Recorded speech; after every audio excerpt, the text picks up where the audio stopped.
Hi friends, good morning. ഇന്നത്തെ ബ്രേക്ക്ഫാസ്റ്റിന് ഇലയുടെയാണ് ഉണ്ടാക്കിയിരിക്കുന്നത്. ഞാൻ 2 തരം ഇല ഉപയോഗിച്ച് ഉണ്ടാക്കിയിട്ടുണ്ട്. പട്ടയുടെ ഇലയും പിന്നെ വേറൊരു ഇലയും കൂടി എടുത്തിട്ടുണ്ട്. അത് നമുക്ക് ആരോഗ്യത്തിന് വളരെ നല്ലൊരു ഇലയാണത്. അപ്പോൾ പട്ടയുടെ ഇലയും വേറൊരു ഇലയും കൂടിയാണ് ഞാൻ ഇതിനകത്ത് ഉപയോഗിച്ചിരിക്കുന്നത്. ഇലയുടെ ഉണ്ടാക്കാൻ നമ്മൾ വാഴയില, പരുത്തി ഇലയൊക്കെ ഉപയോഗിക്കാറുണ്ട്. അപ്പോൾ നമുക്കിതെങ്ങനെയാണ് തയ്യാറാക്കുന്നതെന്ന് നോക്കാം. അപ്പോൾ ഞാൻ ഈ ഇലയിടയിൽ കുറച്ച് ചക്കച്ചുള ചേർത്തിട്ടാണ് ഉണ്ടാക്കുന്നത് കേട്ടോ. ഞാനിവിടെ ഒരു 1.5 കപ്പോളം ചക്കച്ചുള എടുത്തിട്ടുണ്ട്. ഇത് ഫ്രീസറിലിരുന്നാണ്, അതുകൊണ്ടാണ് ഇങ്ങനെ ഇരിക്കുന്നത്. അപ്പോൾ നമുക്ക് ഈ ചക്കച്ചുള ഒരു മിക്സിയുടെ ജാറിലേക്ക് ഇട്ട് കൊടുക്കാം. ഇതിലേക്ക് 1/2 ടീസ്പൂൺ ഏലക്കപ്പൊടിയും കൂടി ചേർത്തിട്ട് ഒന്ന് ക്രഷ് ചെയ്തെടുക്കാം. അപ്പോൾ ഞാനത് ക്രഷ് ചെയ്തെടുത്തിട്ടുണ്ട്. ഇനി നമുക്കിതൊരു ബൗളിലേക്ക് ഇട്ട് കൊടുക്കാം. ഇതിൽ വെള്ളം ചേർത്തൊന്നും എടുക്കരുത്, നമ്മൾ അവസാനം വേണമെങ്കിൽ മാത്രം ചേർത്താൽ മതി. ഇതിലേക്ക് ആവശ്യമുള്ള ചിരകിയ തേങ്ങ ചേർത്ത് കൊടുക്കാം. അത് അവരവരുടെ ഇഷ്ടത്തിന് ചേർക്കുക. തേങ്ങ കൂടുതൽ ചേർത്താൽ നല്ല ടേസ്റ്റ് ഉണ്ടാകും. ഇതിലേക്ക് മധുരത്തിനുള്ള ഉരുക്കിയ ശർക്കരയും കൂടി ചേർത്ത് ആവശ്യത്തിന് ഉപ്പും ചേർത്ത് ഒന്ന് മിക്സ് ചെയ്ത് വെക്കാം.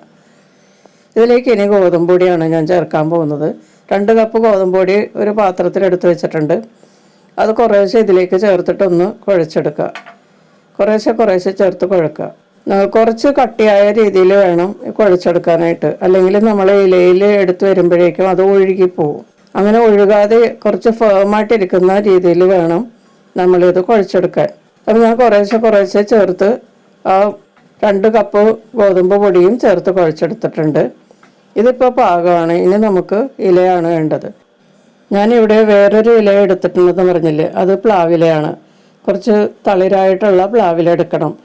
ഇതുപോലത്തെ തളിരില നമ്മൾ തോരൻ വെച്ച് കഴിക്കുന്നത് വളരെ നല്ലതാണ്. ക്യാൻസറിനെ തടയാൻ നല്ലതാണെന്നാണ് പറയുന്നത് കേട്ടോ.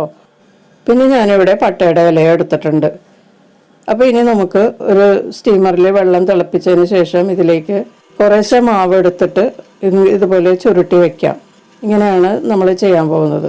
പട്ടയുടെ ഇലയിലും അതുപോലെ പ്ലാവിൻ്റെ തളിരിലയിലും ഇതുപോലെ മാവ് കുറേശ്ശെ വെച്ചിട്ട് ചുരുട്ടി വെച്ചാൽ മതിയാകും. ഇല തുറന്നു പോകുകയാണെങ്കിൽ ടൂത്ത് പിക്ക് വെച്ച് നമുക്ക് ടൈറ്റ് ചെയ്യാം. ഇനി ഇത് 15 മിനിറ്റ് വേവിക്കാം. 15 മിനിറ്റിന് ശേഷം ഇത് വേറൊരു പാത്രത്തിൽ മാറ്റി തണുത്തതിന് ശേഷം ഉപയോഗിക്കാം. ഇലകളിൽ ഇതുപോലെ അടയുണ്ടാക്കുന്നത് ആ ഇലയുടെ ഗുണം കൂടി കിട്ടും കേട്ടോ. നമ്മൾ ഏത് ഇലയാണോ ഉപയോഗിക്കുന്നത് അതനുസരിച്ചുള്ള ഗുണങ്ങൾ കിട്ടും. ഗോതമ്പ് പൊടിക്ക് പകരം നിങ്ങൾക്ക് അരിപ്പൊടിയും ചേർക്കാം. വളരെ ടേസ്റ്റിയാണ്, ചോക്ലേറ്റ് പോലെയാണ് ഇരിക്കുന്നത്. അപ്പോൾ എല്ലാവരും ട്രൈ ചെയ്ത് നോക്കുക.